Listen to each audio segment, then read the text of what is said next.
అవసరం. ఆనాడు 24 ఏళ్ల కింద టీఆర్ఎస్ ఎట్లయితే ఒక చారిత్రక సందర్భంలో పుట్టిందో ఇవాళ తిరిగి టీఆర్ఎస్ గెలవడం కూడా మన కోసం కాదు, ఖచ్చితంగా తెలంగాణ ప్రజల కోసం మనం గెలవాలి, నిలవాలి. కాంగ్రెస్ ను బీజేపీని ఎండగట్టాలి, ఊరూరా కలిసి కొట్లాడాలి. మనోళ్ళు కూడా అప్పుడప్పుడు చెప్తా ఉన్నారు, అన్న కొన్ని చిన్న చిన్న పొరపాట్లు అయినాయి, కొన్ని చిన్న చిన్న తప్పులు అయినాయి.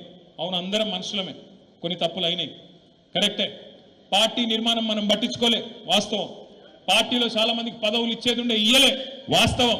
ఇవన్నీ కూడా సరిదిద్దుకుందాం. ఖచ్చితంగా నేను మీకు మాటిస్తున్నా, ఏప్రిల్ 27 తర్వాత, ఏప్రిల్ 27 మీటింగ్ తర్వాత కొత్తగా మెంబర్షిప్ కార్యక్రమం ప్రారంభించుకుందాం. మెంబర్షిప్ కార్యక్రమాన్ని ప్రారంభించుకొని కొత్త కమిటీలు, ఈ కొత్త కమిటీలల్లా మొఖాలు చూసేది లేదు. ఈయన రసమై బాలకృష్ణ మనిషి, అగో ఆయన కల్వకుంట్ల సంజయ్ మనిషి, గవేం లేవు. పార్టీ మనుషులు కావాలి, పార్టీని కాపాడేటోళ్ళు కావాలి, పార్టీకి నమ్మకస్తులు కావాలి తప్ప వ్యక్తి పూజ చేసేటోళ్ళు వద్దు. కొంతమంది ఎమ్మెల్యే గారు చుట్టూ తిరుగుతూ ఉంటారు, ప్రజల చుట్టూ తిరిగారు. ఒక అసంటోళ్ళు వద్దు. ప్రజలలో ఉండేటోళ్ళు అంటే అసంటోళ్ళు కూడా ఉండాలి. ఆయన పురాగ ఎమ్మెల్యేని ఒక్కరిని చేసి విడిచిపెట్టకూరి. అసంటోళ్ళు కూడా ఉండాలి, ఇసంటోళ్ళు కూడా ఉండాలి. కానీ ప్రజలలో ఉండేటోళ్ళు, ప్రజల కష్టంలో సుఖంలో ఉండేటోళ్ళు, వాళ్ళని నరుచుకునేటోళ్ళు, ప్రజలకు మన పార్టీ తరఫున గట్టిగా వాదన అనిపించేటోళ్ళు, వాళ్లకు పెద్దపీట వేద్దాం. కమిటీల నిర్మాణంలో కూడా పెద్దల అనుభవం అంతా కూడా తీసుకుందాం. ఎల్ రమణ గారు ఎప్పుడు చెప్తుంటారు నాకు, అన్నా మనం ఒక సుశిక్షితులైన కార్యకర్తల బృందాన్ని తయారు చేసుకోవాలి, ఇంకా 3 ఏళ్ళు టైం ఉంది. ఈ 3 ఏళ్లలో ట్రైనింగ్ క్యాంపులు పెట్టాలి. ఎక్కడికక్కడ మనోళ్లను ఎట్లా బీజేపీని కాంగ్రెస్ చీల్చి చెండాడాలి. నరేంద్ర మోడీ ఎట్లయితే తల్లిని చంపినరు, బిడ్డను బతికిచ్చిండ్రు అని చెప్పి విషపు మాటలు మాట్లాడిండో అవన్నీ చెప్పాలి. బీజేపీ మోసాన్ని కూడా ఎండగట్టాలి, కాంగ్రెస్ మోసాన్ని కూడా బయట పెట్టాలి అన్న రమణన్ ఎప్పుడు చెప్తా ఉంటాడు. ఒక్కొక్క వర్గానికి ఎట్లెట్లా అన్యాయం జరిగింది. చేనేతలు కావచ్చు, గీత కార్మికులు కావచ్చు, ఇవాళ రాష్ట్రంలో మత్స్యకారులు, ముదిరాజులు కావచ్చు, గంగపుత్రులు కావచ్చు, గొర్రెలు ఇస్తారని చెప్పి ఎదురు చూస్తున్న యాదవులు, కురుమ సోదరులు కావచ్చు, ఒక్కొక్కరికి ఎట్లా అన్యాయం జరిగిందో లెక్కలతో సహా చెప్పే సత్తా మన కార్యకర్తలు సంతరించుకోవాలి, మన నాయకులు సంతరించుకోవాలి.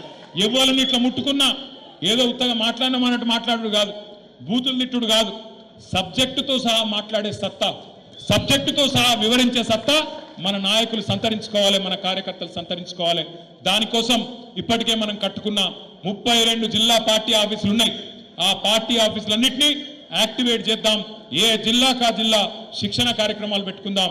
ఈ సంవత్సరం అంతా కూడా ఒకవైపు సంస్థాగత నిర్మాణం, మరొక వైపు సిల్వర్ జూబ్లీ వేడుకలు, మరొక వైపు ఒకవేళ రేవంత్ రెడ్డికి నా దబ్బన ధైర్యం తెచ్చుకొని, సోయి తెచ్చుకొని స్థానిక సంస్థల ఎలక్షన్లు పెట్టిండే అనుకో, జెడ్పీటీసీ, ఎంపీటీసీ, సర్పంచ్ ఎలక్షన్లు పెట్టిండనుకో, ఇప్పుడే కౌశిక్ రెడ్డి చెప్పిండు మీకు, నేను కూడా మీకు మాటిస్తున్నా, మీరందరు కష్టపడితేనే ఇక్కడ మేము కూర్చున్నాం.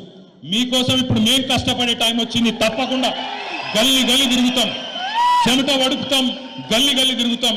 మీ గెలుపులో మేమందరం కూడా మీకంటే ఎక్కువ కష్టపడతాం. ఇది నా మాట. అన్ని రకాలుగా మీకు అండగా ఉంటాం. మీరు గెలిచి వచ్చే విధంగా పనిచేస్తామని చెప్పి కూడా నేను మాటిస్తా ఉన్నా. చివరిగా నేను ముగించే ముందు మీ అందరితో ప్రార్థన ఒకటే, కరీంనగర్కి వచ్చి ఎక్కువ తక్కువ మాట్లాడుతూ నడవదు. ఎందుకంటే మీరు బాగా చైతన్యవంతులు, బాగా హుషారు. మీరు ఎక్కువ మాట్లాడగానే ఒక్క మాట చెప్పి నేను ముగిస్తా.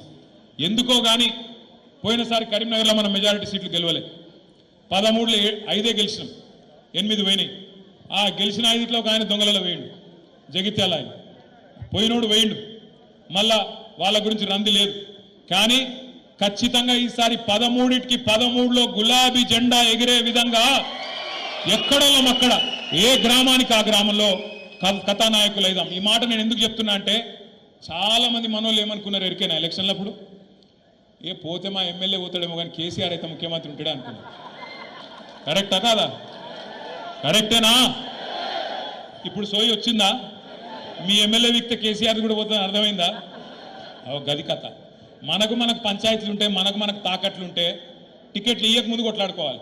ఇక్కడ టికెట్ ఇచ్చినాక కేసీఆర్ బొట్టు పెట్టినాక వాళ్ళు ఎవరైనా సరే ఇక కేసీఆర్ అక్కడ నిలబడ్డది, ఇంకో మనిషి కాదు. బొట్టు ఎవరో కేసీఆర్ పెడితే ఆయన ఇక కేసీఆర్ పంపిన దూత కాబట్టి, కేసీఆర్ పంపిన క్యాండిడేట్ కాబట్టి కేసీఆర్ అనుకొని పనిచేయాలి తప్ప, ఫలానా రోజు నా ఫోన్ ఎత్తలేదు, ఫలానా రోజు నా మెసేజ్కు రిప్లై ఇవ్వలేదు, నా వివాహ వార్షికోత్సవ శుభాకాంక్షలు చెప్పలేదు, నేను పొద్దున సాయిబాబా ఫోటో పంపుతాను, వెంకటేశ్వర స్వామి పంపలేదు, ఇవి ఉంటాయి. అలాగేందుకు నాకు అర్థం కాదు.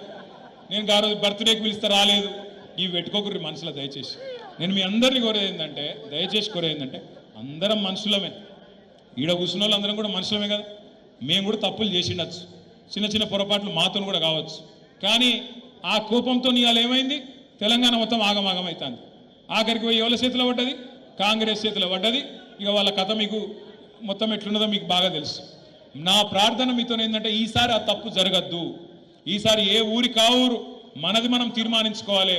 క్యాండిడేట్ ఎవరైనా నిలబడ్డది కేసీఆర్ అనుకోవాలి, కొట్లాడాలి. ఖచ్చితంగా తిరిగి 2028-29లో కేసీఆర్ గారిని తిరిగి ముఖ్యమంత్రిగా చూసేదాకా శపథం చేద్దామా? జై తెలంగాణ. కేసీఆర్ గారి నాయకత్వం.